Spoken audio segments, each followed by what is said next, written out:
धरती सुनहरी अंबर नीला,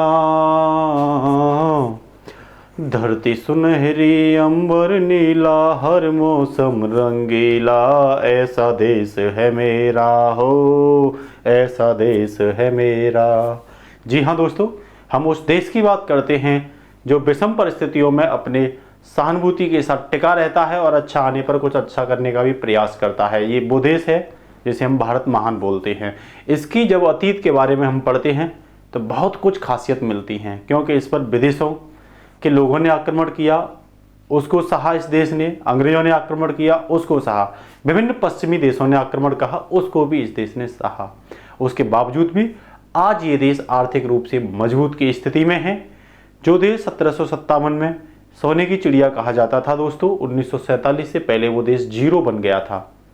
और फिर से आज ये देश आज़ादी के बाद जैसे ही इसने अपना संविधान लागू किया तो ये फिर से क्या हो गया, धीरे धीरे अपने आर्थिक रूप से दक्ष होता चला जा रहा है और आम जो अंतर्राष्ट्रीय प्लेटफॉर्म हैं उन पर मजबूती के साथ भारत को पहचाना जाता है।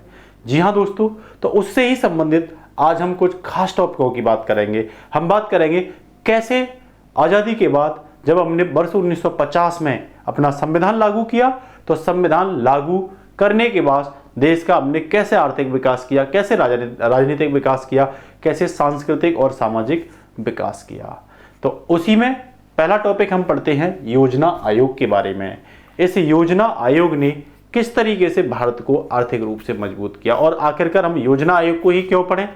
तो इस योजना आयोग को हम इसीलिए पढ़ेंगे दोस्तों कि सबसे पहले जरूरत थी कि देश को आर्थिक रूप से मजबूत किया जाए, देश के कृषि सेक्टर को मजबूत किया जाए, देश के उद्योग सेक्टर को मजबूत किया जाए और देश में विभिन्न जो छोटे और बड़े उद्योग हैं उनको भी क्या किया जाए, मजबूत किया जाए और प्रत्येक काम प्लानिंग के तहत हो। तो इसके लिए सबसे पहले हमने 15 मार्च वर्ष 1950 को हमारे मंत्रिमंडल ने योजना आयोग का क्या किया, गठन किया और इसने अप्रैल 1951 से काम करना, मतलब पंचवर्षीय योजना बनाना स्टार्ट किया।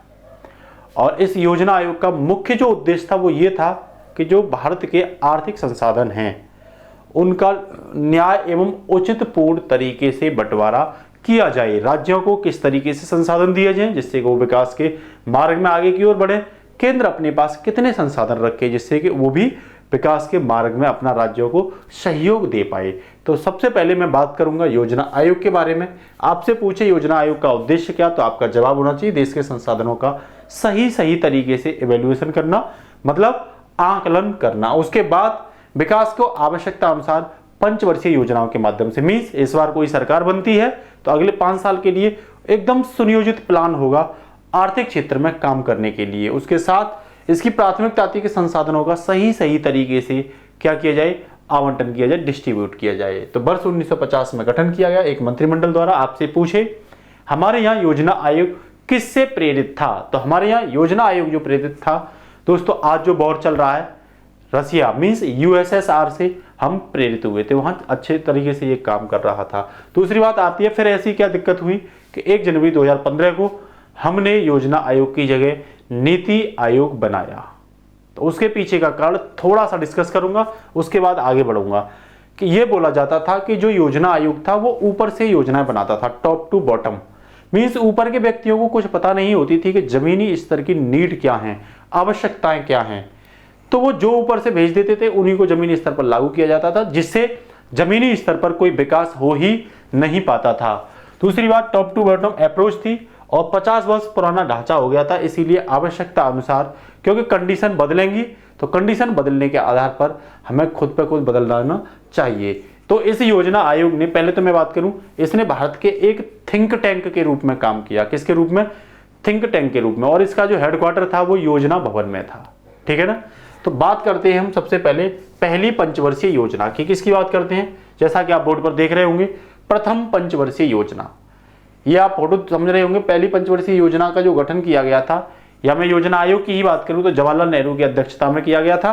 और जब हम बात करते हैं पहली पंचवर्षीय योजना की दोस्तों, तो पहली पंचवर्षीय योजना अगले 5 वर्ष के लिए बनाई गई थी। वर्ष 1951 से अप्रैल 1951, 1 अप्रैल 1951 से स्टार्ट हुई थी और अगले 5 वर्ष के लिए 31 मार्च तक ये क्या चलती रही थी, जिसके अध्यक्ष जवाहरलाल नेहरू थे।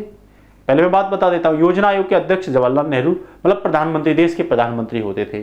दूसरी बात, उपाध्यक्ष गुलजारीलाल नंदा पहले योजना आयोग के। इसमें मैं आपको एक स्ट्रक्चर क्रिएट कर देता हूं, मतलब क्लियर कर देता हूं कि ये जो योजना आयोग होता है उसके अध्यक्ष प्रधानमंत्री होते हैं, उपाध्यक्ष जो होते हैं वो प्रधानमंत्री द्वारा नियुक्त कोई व्यक्ति होता था, और कुछ इसके पदेन सदस्य होते थे जो प्रधानमंत्री क्या करते थे, उनको मनोनीत करते थे, और ये व्यक्ति कैबिनेट मंत्री होते थे, प्रधानमंत्री नॉमिनेट करते थे। कुछ पूर्णकालिक सदस्य होते थे, ये भी प्रधानमंत्रियों द्वारा, लगभग ये 8 सदस्य होते थे, और उसके साथ साथ नेशनल डेवलपमेंट काउंसिल के भी, एनडीसी जो थी उसके भी कुछ सदस्य होते थे, और मुख्यमंत्री और योजना आयोग के सभी सदस्यों को इसमें क्या किया जाता था, लिया जाता था। फिर इसका काम करने का तरीका क्या था, इसे और देख लेते हैं। तो देखो, ये इसकी प्रगति केंद्रीकृत थी, मीन्स सबसे ज्यादा जो केंद्र से ही इसके बारे में सोचा जाता था, योजनाएं बनाई जाती थी, और नीति निर्माण भी केंद्र के द्वारा ही, और क्रियान्वयन भी केंद्र सरकार की बहुत बड़ी भूमिका होती थी।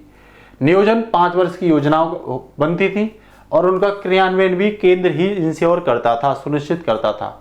इसमें केंद्र सरकार के सदस्यों की संख्या ज्यादा होती थी, और जो राज्य होते थे उनका रिप्रेजेंटेशन मीन्स प्रतिनिधित्व सीमित होता था। जब राज्यों के स्तर पर तुम प्रतिनिधित्व नहीं दोगे तो भारत का विकास संभव नहीं है, क्योंकि भारत में गांधी जी का स्टेटमेंट था कि भारत गांव में निवास करता है। तो इसका मतलब जमीनी स्तर से क्या होना चाहिए, विकास होना चाहिए। गांव के विकास के लिए राज्यों की विशेष आवश्यकता पड़ती है, और तुम राज्यों की सहभागीदारी सुनिश्चित नहीं करोगे तो कोई भी निकाय या बॉडी आप बना लीजिए, वो काम करने वाली नहीं है दोस्तों। उसके बाद इसकी अप्रोच टॉप से डाउन थी, टॉप टू बॉटम थी, ठीक है ना। और दूसरी बात, योजना आयोग, हेतु मंत्रालय और राज्य सरकारों के कोषों और आवंटन की शक्ति भी इसमें क्या थी, कम थी।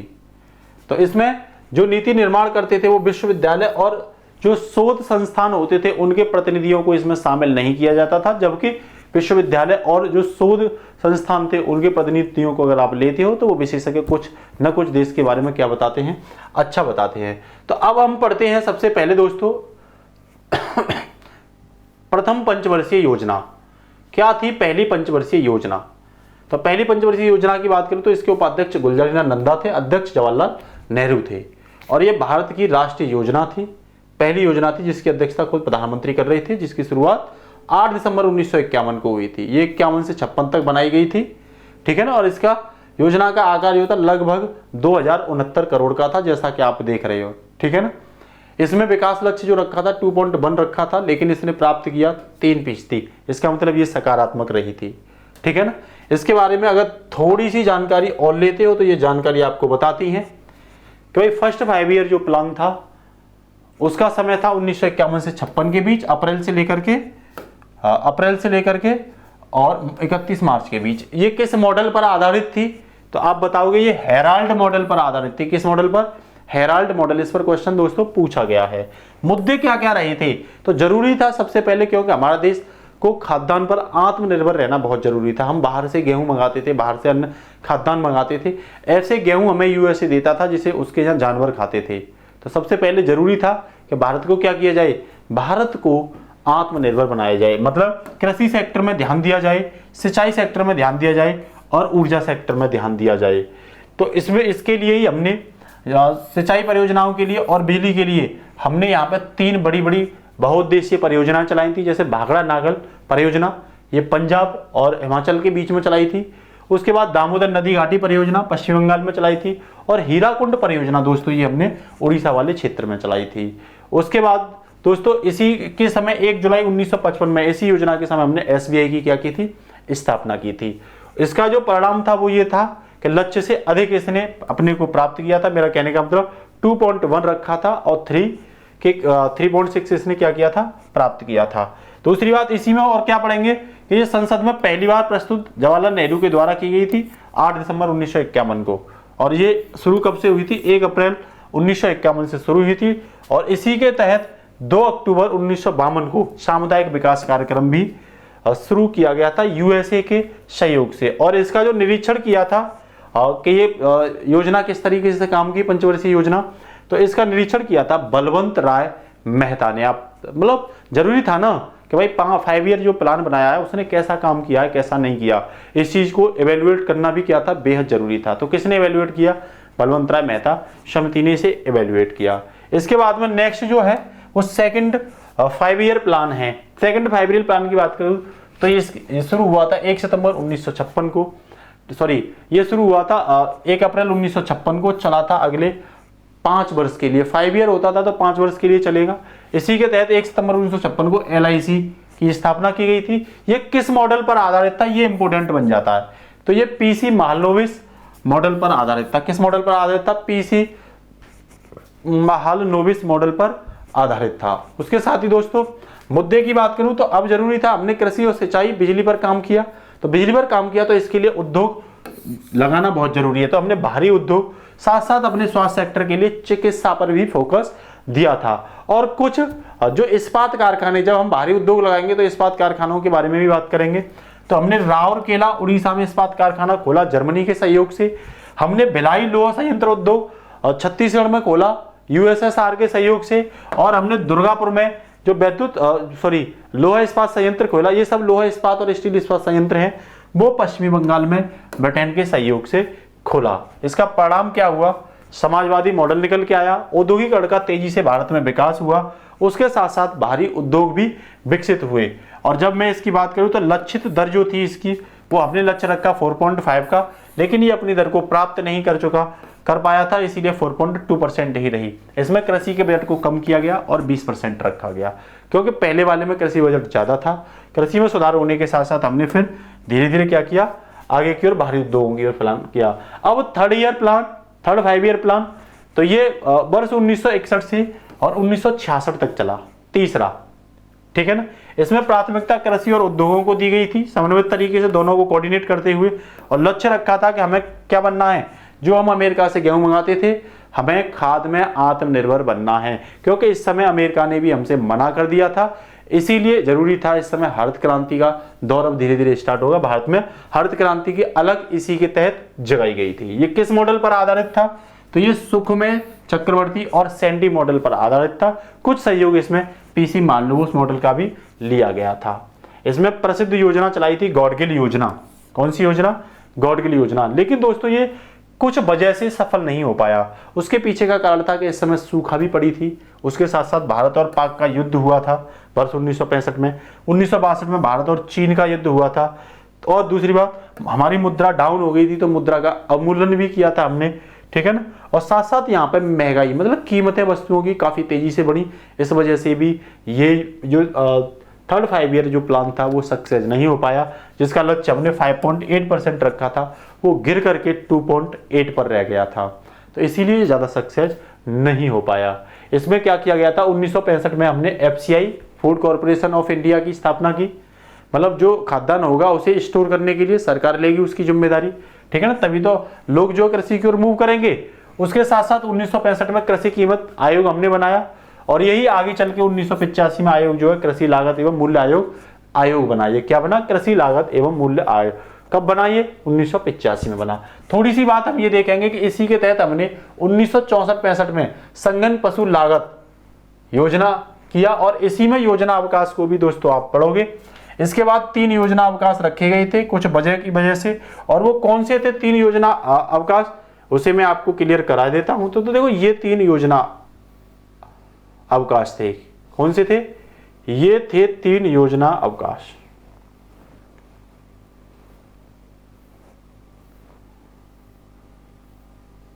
तो देखो इसमें योजना अवकाश का मतलब था कि फिर एक साल के लिए योजनाएं बनाई गई थी। तो ये रही, ये आप देख रहे होंगे, ये 3 योजना अवकाश थे। तो इसमें एक साल के लिए, क्योंकि यहां पे भारत चीन युद्ध, वर्षा नहीं हुई, सूखा पड़ गई, तो जरूरी था कि योजना आगे नहीं बन पाई पंचवर्षीय योजना, तो एक साल के लिए योजनाएं रखी थी। और ये योजना स्टार्ट हुई थी 1966 से 67 से 68 और 68 से 69। इस योजना का आकार शुरू में तो 1093 करोड़ था, लेकिन आगे चल कर की योजना 1409 करोड़ पर बन गई। जब धीरे धीरे हम शांत हो गए युद्धों से, तो फिर हमने चौथा 5 ईयर प्लान स्टार्ट किया। कौन सा किया? चौथा 5 ईयर प्लान। तीसरे की मैं बात करूं तो इसके अध्यक्ष जवाहरलाल नेहरू और गुलजारीलाल नंदा कौन थे? इसके उपाध्यक्ष थे। और दूसरे में BT कृष्णाचार्य इसके उपाध्यक्ष थे, जो सेकंड मैंने कराया था, ठीक है ना। और अब मैं बात करता हूं फोर्थ की। तो फोर्थ के अध्यक्ष जो रही थी वो इंदिरा गांधी रही थी, और DR गॉडगिल इसके क्या रहे थे? उपाध्यक्ष रहे थे। कौन रहे थे? DR गॉडगिल। और फोर्थ में अगर मैं बात करूं आपसे, तो फोर्थ में प्रधानमंत्री इंदिरा गांधी थी और यहीं पे हरित क्रांति के बारे में बात की गई थी लाल बहादुर शास्त्री के द्वारा, क्योंकि इंदिरा गांधी अब यहाँ से खत्म होंगी और आगे लाल बहादुर शास्त्री आएंगे। यहीं पर परिवार नियोजन चलाने की बात की गई थी कि जनसंख्या को क्या किया जाए, कंट्रोल किया जाए, क्योंकि यहाँ पर जनसंख्या विस्फोट जैसी स्थिति क्रिएट हो गई थी, जिस वजह से भी भुखमरी जैसी स्थिति भारत में क्रिएट हो गई थी, क्योंकि यहाँ शिक्षा विकसित नहीं थी, स्वास्थ्य विकसित नहीं था, तो ज़्यादा जनसंख्या पैदा भी होती थी और मरती भी बहुत ज़्यादा थी। तो इसे कंट्रोल करने के लिए हमने फैमिली प्लानिंग की बात की थी, ठीक है ना। और ये कब से कब तक, ये वर्ष 1969 से 74 तक रही, ठीक है ना। 15 अगस्त 1969 को और इसमें इसरो की स्थापना की गई इसी योजना के अंतर्गत। 15 अगस्त 1969 में इसरो इसी योजना के तहत बनाया गया और आगे चल करके कृषि क्षेत्र में अनुसंधान और विज्ञान का क्या किया गया, प्रयोग किया गया और 20% से बजट को बढ़ा करके 22% कर दिया। इसकी लक्षित राशि जो दर रखी थी वो 5.6 कि भाई हम 5.6% आर्थिक विकास पाएंगे, लेकिन उतना नहीं कर पाए, हम 3.3 पर ही रह गए। तो ये योजना भी सफल नहीं हो पाई थी। इसके भी पीछे का कारण था सूखा और बांग्लादेश से आए हुए शरणार्थी। दूसरी बात, यहाँ पर इंडिया पाकिस्तान का वॉर भी हुआ था 1971 में और यहाँ पे फेमा बनाया गया था, ठीक है ना। 1973 में फेमा मतलब फॉरेन एक्सचेंज रेगुलेशन, ठीक है ना, मतलब बाहर से व्यापार करने के लिए एक संस्था बनाई गई थी, फेमा, ठीक है। और यहाँ पे स्थिरता और आत्मनिर्भरता के साथ विकास की बात की गई थी कि विकास में ज़्यादा फ्लैक्चुएशन नहीं हो और हम ऐसा विकास करें जिससे आत्मनिर्भरता क्रिएट हो। पूछे ये मॉडल किस का मॉडल है, तो ये अशोक रुद्रा और एलन मैनी का मॉडल था। अशोक रुद्रा और एलन मैनी का ये क्या था, मॉडल था। इसी के साथ दोस्तों 5th 5 ईयर प्लान की अगर मैं बात करूं तो ये मॉडल था सी सुब्रमण्यम और डीपी धर। मुद्दे थे इसमें, प्राथमिक शिक्षा को बढ़ावा दो, क्योंकि हमने कृषि सेक्टर को सुधारना स्टार्ट किया, हमने भारी उद्योग, बिजली वगैरह को, स्वास्थ्य वगैरह को सुधारने की बात की। अब इसके साथ साथ शिक्षा होना भी जरूरी है, क्योंकि हम फैमिली प्लानिंग की ओर आ गए थे। तो यहीं पे हमने अंत्योदय कार्यक्रम चलाया और गरीबी हटाओ का इंदिरा गांधी ने इस समय क्या दिया था, नारा दिया था। आत्मनिर्भरता पर केंद्रित फोकस किया था हमने और यहीं पे 2 अक्टूबर 1975 को ग्रामीण क्षेत्रीय बैंक की क्या की गई, स्थापना की गई। कृषि बजट फिर कम किया गया, 15% किया गया, क्योंकि यहाँ पे हम कुछ बजट अब जो हमारा रक्षा सेक्टर था वहां बढ़ा रहे थे, क्योंकि हमें लगातार पाकिस्तान द्वारा और चीन द्वारा क्या मिल रही थी, डिफीट मिल रही थी। और लक्षित दर इसमें 4.4 रखी, लेकिन ये फायदा का रहा, सकारात्मक रहा। 4.8 हमने प्राप्त की। और यहाँ पर मोरारजी देसाई द्वारा इसे बंद करके एक योजना चलाई गई थी, रोलिंग प्लान। कौन सी योजना, अनवरत योजना। इसका उद्देश्य था कि प्रतिवर्ष हम क्या करेंगे, जो भी हमें उपलब्धियां प्राप्त हुई हैं उनका हम क्या करेंगे, मूल्यांकन करेंगे। और इसका उद्देश्य था गरीबी को खत्म करना और भारत को आत्मनिर्भर बनाना। तो इसके बाद 6 जो 5 ईयर प्लान था दोस्तों, वो था हमारा, पहले तो ये 1980 से 85 तक चला, 1 अप्रैल से 31 मार्च तक। और इसके मुद्दे थे कृषि सेक्टर को बढ़ावा देना, उद्योगों को विकसित करना और ऊर्जा सेक्टर को विकसित करना। और यहाँ भी गरीबी हटाओ की बात की गई थी। यहाँ IRDP बनाई, यहाँ NREM बनाया और यहाँ ट्राइसेम भी बनाया। और इसके साथ साथ 12 जुलाई वर्ष 1982 को नाबार्ड, जो कृषि वाला बैंक है, ये कृषि के विकास के लिए आज भी है। और ये के शिवरामन समिति की सिफारिश पर नाबार्ड की क्या की गई थी, स्थापना की गई थी। और ये आज भी कृषि के सुधार के लिए और कृषि के विकास के लिए क्या करता है, लोन देता है। इसमें लक्षित दर जो रखी थी वो 5.2% रखी थी, लेकिन उससे भी ज्यादा प्राप्त हुई 5.7%। लक्षित दर का मतलब हमने कोशिश की कि भाई हमारी 5.2 जो है वो विकास रहेगा, वो विकास की दर इतनी रहेगी, लेकिन उससे भी ज्यादा रही इसमें, ठीक है ना। और इसमें 1 जनवरी 1982 को एक्सिम बैंक बनाया, एक्सपोर्ट और इंपोर्ट बैंक, आयात निर्यात बैंक बनाया। 15 अप्रैल 1980 को यहाँ पे 6 बैंकों का राष्ट्रीयकरण किया गया। और वर्ष 1984 में यहाँ पर ऑपरेशन ब्लू स्टार चलाया गया, जो खालिस्तानी समर्थक थे उनको पकड़ने के लिए यहाँ पर पंजाब में ऑपरेशन ब्लू स्टार चलाया गया था। उसके साथ 7th जो 5 ईयर प्लान की बात करूं तो ये राजीव गांधी के समय का है, 1985 से 1989-90 तक चला।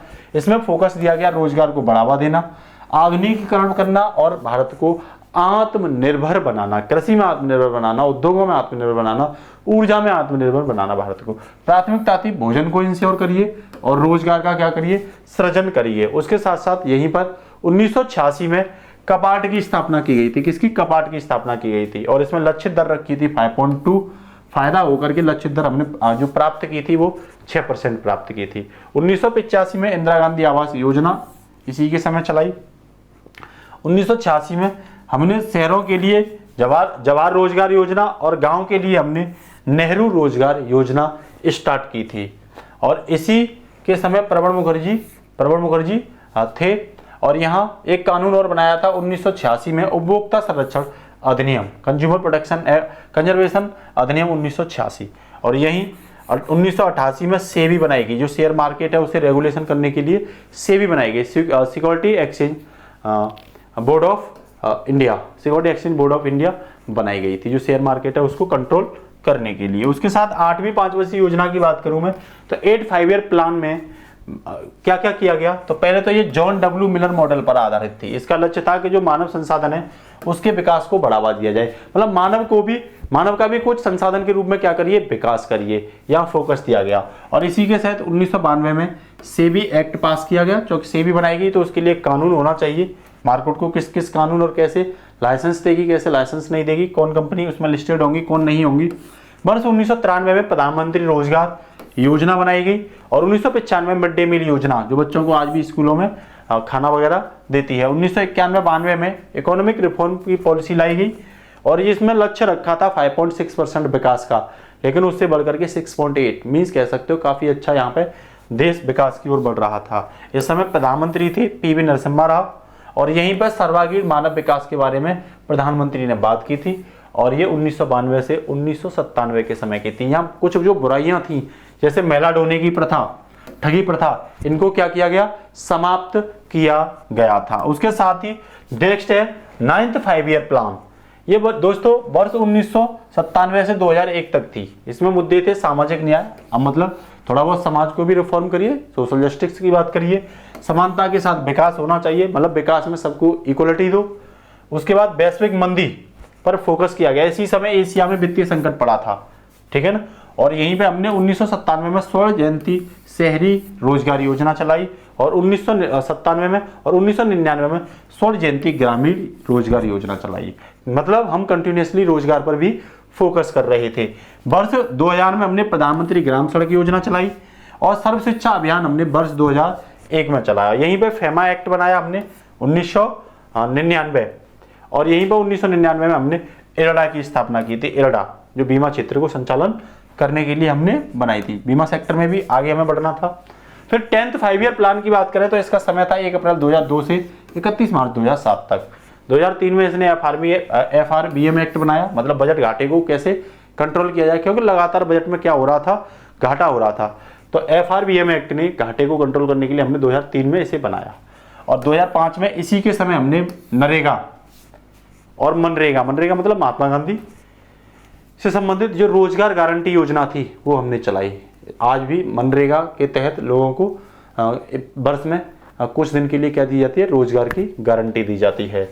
और 2006 में हमने भारत निर्माण स्कीम चलाई। 2005 में राइट टू इंफॉर्मेशन, सूचना का अधिकार भी पारित किया कि भाई कौन सा सरकारी निकाय काम कर रहा है और कितना कर रहा है, इसकी हम सूचना ले सकते हैं रिट डाल करके। उद्देश्य था न्यायपूर्ण वितरण एवं समानता। लक्ष्य हमने 6.5 रखा था, लेकिन ये थोड़ा सा गिर गई थी, 5.4 ही प्राप्त कर पाई थी।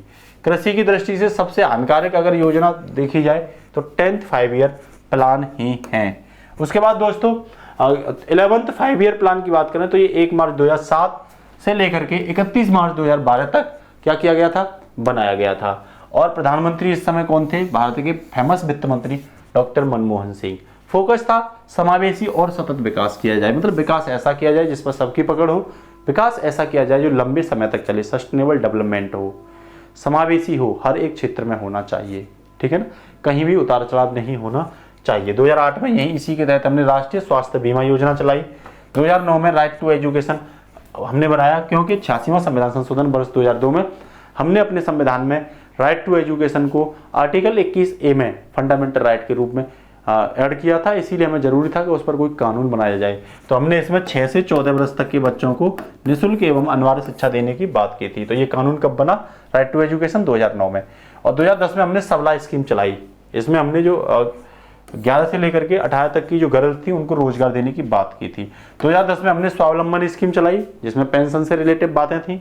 और 2011 में हमने स्वाभिमान योजना चलाई, जो बैंक रिफॉर्म से संबंधित, बैंक के कार्य से संबंधित बातें थी, और 7 करोड़ नई नौकरियों को निकालने की बात की थी, और जीडीपी का ढांचा भी तैयार किया था, और ये जीडीपी का ढांचा तैयार किया था इस समय सी रंगराजन द्वारा, ठीक है ना, ये फेमस अर्थशास्त्री थे। इसके बाद दोस्तों 12वीं पंचवर्षीय योजना कह लो या फिर अंतिम पंचवर्षीय योजना कह लो, इसका कार्यकाल था 1 अप्रैल 2012 से 31 मार्च 2017। इसका लक्ष्य था तेजी से समावेशी विकास किया जाए, बहुत फास्ट तरीके से समावेशी विकास किया जाए, क्योंकि भारत निरंतर धीरे धीरे रोजगार सेक्टर में भी और अर्थव्यवस्था के सेक्टर में भी और अपने को कृषि और रोजगार में आत्मनिर्भर करता चला जा रहा था, ठीक है ना। तो समावेशी तेजी से विकास होना चाहिए। उद्देश्य था कि गांव को 12मासी सड़कों से जोड़िए, जो गांव में कनेक्टिविटी होना बहुत जरूरी था। अब तक कच्ची सड़कें थी, धीरे धीरे पक्की सड़कें गांव में तेजी के साथ मूव होने लगी, ठीक है ना। गांव का विद्युतीकरण होने लगा, मैं ज़्यादा से ज़्यादा गांव में बिजली पहुंचाई गई इसके तहत।